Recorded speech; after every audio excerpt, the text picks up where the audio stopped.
Do you remember Pearl Roundabout, Lolo Square in Manama, Bahrain? It used to look like this, but now it looks like this. The regime in Bahrain tried to erase the symbol of the revolution and the importance of the square, just as in Tahrir Square, the former Mubarak regime in Egypt sent in camels with men on them to try to beat the protesters and scare them off and block out the importance of protesters gathered there. Now from Tahrir, we go to Taksim Square in Istanbul, Turkey.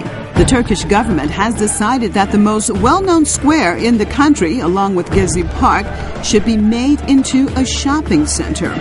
Why would Ankara decide to destroy this historic area? And why now? Is a shopping center that important? Or is there another reason for the decision?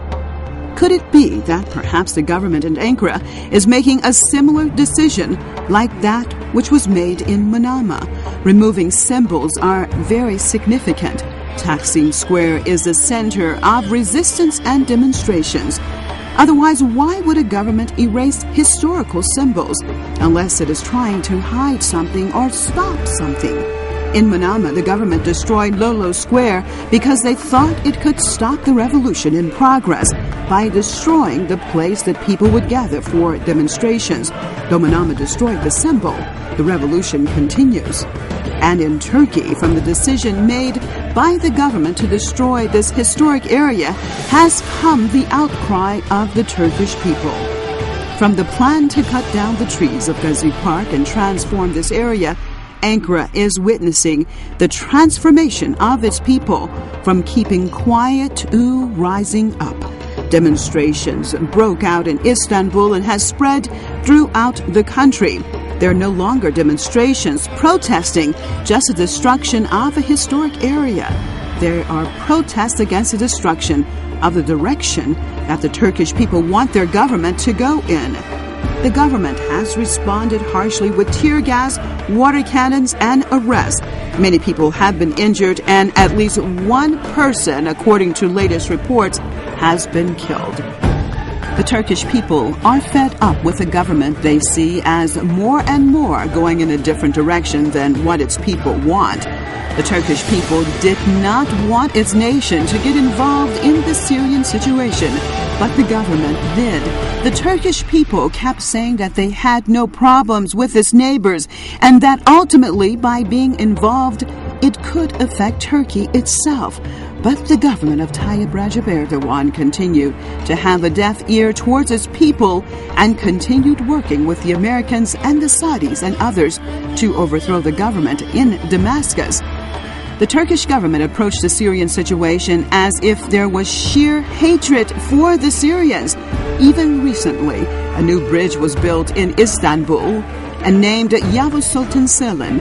Why did you decide to name the bridge after the king who killed tens of thousands of Alavis and fought with Iran and conquered Syria? What message are you trying to give? Are you promoting blood being spilled? Why don't you promote peace? Why have you chosen a path of confrontation and hatred? And now what has happened from the roots of hatred, even inside of Turkey itself? The group that Ankara supports in Syria, 6 members of Al-Qaeda al-Nusra Front, has been arrested trying to plant bombs in Adana. Why did you support these terrorists to begin with, that now they're inside of Turkey and threatening the country? Now that you have refused peace, the path that your people wanted, now the streets in many Turkish towns are filled with your own people calling for the government to fall. As you beat your people and attack them with tear gas and water cannons, do you think that you are promoting democracy?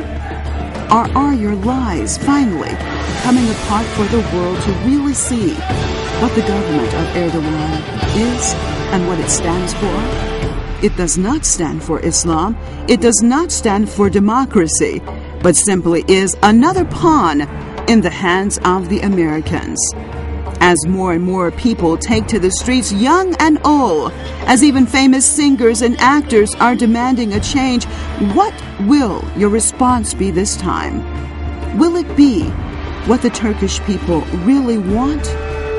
Or will it be what those pulling the strings of the Turkish government demand? Kendi halkına zulmeden bu rejimin iktidarda kalmasını sağlayacak hiçbir planı desteklememiz söz konusu olamaz ve olmamalıdır.